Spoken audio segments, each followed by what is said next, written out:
कांग्रेस के वरिष्ठ नेता और कांग्रेस वर्किंग कमेटी के सदस्य प्रमोद तिवारी ने कोरोना के तेजी से फैल रहे संक्रमण पर गहरी चिंता जताई। उन्होंने केंद्र और राज्य सरकारों से मांग की है कि कोरोना का संक्रमण रोकने के लिए सिर्फ एक विकल्प है, ज्यादा से ज्यादा लोगों की टेस्टिंग हो। इसके साथ ही ज्यादा से ज्यादा लोगों को वैक्सीन लगाया जाए। कांग्रेस नेता ने देश के नागरिकों को कोविड वैक्सीन लगाए बिना दूसरे देशों को वैक्सीन की आपूर्ति किए जाने को लेकर भी सवाल खड़े किए हैं। उन्होंने कहा कि कोविड वैक्सीन की खैरात बांटने और बेचने का केंद्र सरकार का फैसला कतई उचित नहीं है। उन्होंने कहा कि अस्पतालों में बेड बढ़ाए जाने की जरूरत है ताकि कोरोना संक्रमित लोगों को समय पर उचित इलाज मिल सके। नवभारत समाचार प्रयागराज से चनी कुमार केशव। पिछले 24 घंटे में देश में कोरोना से संक्रमित होने वालों की संख्या जो आज तक नहीं थी 1,85,000 के ऊपर चली गई। ये तो वो आंकड़े हैं जो सरकारी हैं और जिनकी टेस्टिंग हुई है। वास्तविक आंकड़े तो इससे कहीं ज्यादा होंगे ग्रामीण अंचल में। मैं सिर्फ ये कहना चाहता हूं कि पुरानी कहावत थी, जब रोम जल रहा था तो नीरो वहां का राजा बांसुरी बजा रहा था। और आज हालात ये हैं कि जब हिंदुस्तान कोरोना के संक्रमण से जल रहा है, उसका बीभत्स स्वरूप है, तो हमारे प्रधानमंत्री दीदी वो दीदी का गाना गा रहे हैं, अभिनय कर रहे हैं, कटाक्ष कर रहे हैं और बंगाल में चुनाव प्रचार के नाम पर एक सारी परंपराओं को तोड़ रहे हैं। ठीक कहा लोगों ने, मोदी है तो मुमकिन है। आज तक कभी अस्पतालों में तो लाइन लगी थी, पर 8-8 घंटे एम्बुलेंस खड़ी रहे अस्पताल में दाखिल होने के लिए। मरीज लौटा दिए जाएं, जगह ना हो। लेकिन जरा बताएं मुझे,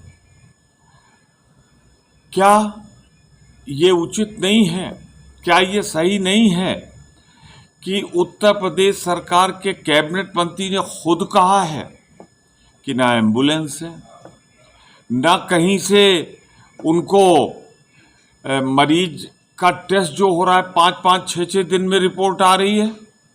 और कैबिनेट मंत्री ने यह भी कहा ना दवाई है ना कोई व्यवस्था है, पूरी अव्यवस्था है। ये कैबिनेट मंत्री के उत्तर प्रदेश का बयान है। वहीं वहां के एमपी ने कहा है,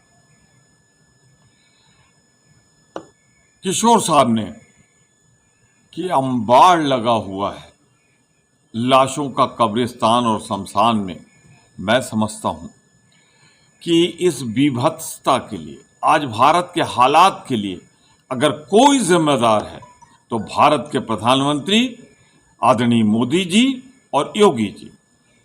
पहले तो कह सकते थे कि हम कोरोना के लिए देश तैयार नहीं था 1 साल पहले, पर अब कैसे कह सकते हैं? इनको 1 साल का मौका मिला। एक साल में तो अडानी की संपत्ति 136% से ज्यादा बढ़ गई। इनके चाहने वाले सभी पूंजीपतियों ने जो मोदी जी का नारा था, आपदा में अवसर ढूंढो, ढूंढ लिया। सब की संपत्ति सैकड़ों गुना बढ़ गई, पर भारत की आम जनता गरीब हो गई। मैं ये जरूर कहना चाहता हूं, शर्म आनी चाहिए सरकार को। सिर्फ एक विकल्प है कि निःशुल्क वैक्सीन सब देशवासियों को लगाई जाए, उसके निर्यात पर रोक लगाई जाए, अस्पतालों को तैयार किया जाए, मरीज लौटाए न जाएं, बल्कि मरीज वहां पर दाखिल किए जाएं, उनका इलाज हो। और एकमात्र विकल्प है कि जब मौत का तांडव हो रहा हो मोदी जी, तो नीरो की तो बांसुरी बजा रहा था, आप दीदी और दीदी का गीत ऑर्केस्ट्रा की तरह मत गाइए। ये जले पर जख्म है, ये इस तरह है। आप उत्सव मना रहे हो, मौत का तांडव जारी है। आपका सांसद कहता है कि लाशों के अंबार लगे हैं राजधानी में, और आप उत्सव मनाने की बात कर रहे हो। किस दुनिया में है भाजपा की सरकार, मैं नहीं जानता। योगी जी अब कहां हैं? का तांडव हो रहा है और उस समय मोदी जी कह रहे हैं टीका उत्सव मनाओ। अरे उत्सव तो खुशहाली में होता है, नग्न लाशों पर तांडव हो रहा है। मैं सिर्फ ये कहूंगा, इसका एकमात्र कारण है आपने वैक्सीन जो बनाई हिंदुस्तानियों को नहीं दी, निःशुल्क नहीं दी, 82 देशों को बाहर भेज दी, और जो बची वो आपने बांग्लादेश में जाके बंगाल के चुनाव के लिए करोड़ों उनको दे आए। पहले देश में होना चाहिए था या 82 देशों को निर्यात करना चाहिए था या खैरात बांटनी चाहिए थी?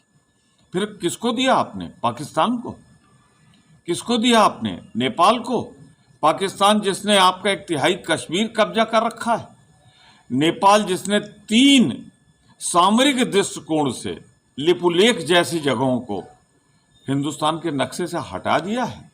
तो कुल मिलाकर मैं कहना चाहता हूं, आज अगर कोरोना है इस देश में और उत्तर प्रदेश में, जहां हालात ये हैं कि मुख्यमंत्री का कार्यालय जो सर्वाधिक सुरक्षित है, वहां भी कोरोना, मुख्यमंत्री खुद चले गए हैं आइसोलेशन में, तो आम जनता के क्या हालात होंगे?